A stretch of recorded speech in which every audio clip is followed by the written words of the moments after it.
वर्ग आणि वर्गमूळ टाईप 3 यामध्ये कशा प्रकारचे प्रश्न विचारले जातात पहा.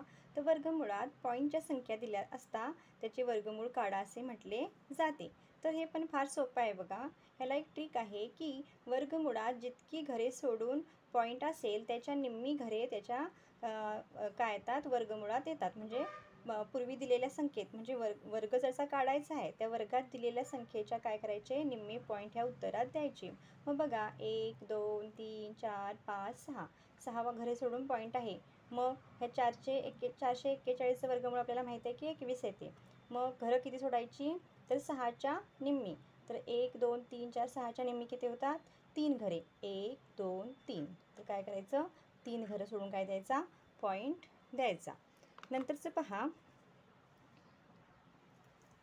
वर्गमुळात 0.5929 ह्याचे वर्गमूळ किती. तर ह्याचे वर्गमूळ येते 59 29चे वर्गमूळ येते 77. आता आला पॉईंटचा प्रश्न. तर पॉईंट कसा द्यायचा म्हटले मी निम्मी घरं सोडून वर्गमुळात पॉईंट द्यायचे. आता इथं जी संख्या दिलेली त्या संख्येमध्ये किती घरे सोडून पॉईंट आहे 1 2 3 4. तर वर्गमुळात 2 घरे सोडून काय येणार पॉईंट येणार. हे याचे काय होणार उत्तर होणार. अशाच प्रकारे पुढील गणितसुद्धा. आता 1चे वर्गमूळसुद्धा 1च येते.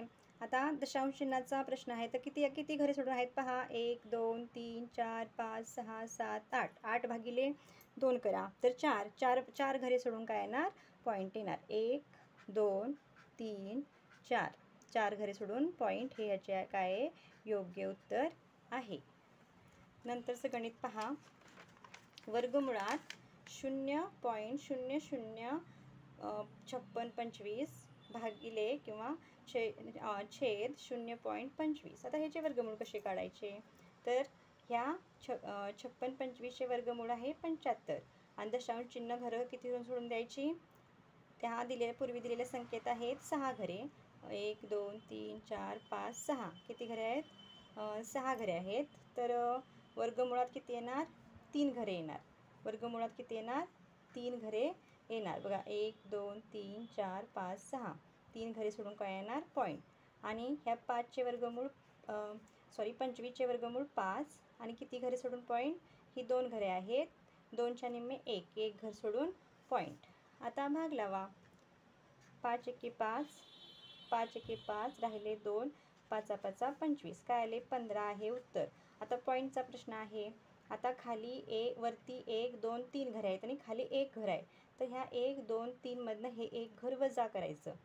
तर 1 2 3 मधनं 1 घर गेलं तर 2 घरे सोडून काय येतात पॉईंट. 1 2 सोडून पॉईंट. अशा प्रकारे याचे काय होते उत्तर होते. आता त्याच प्रकारे पुढील गणित पहा.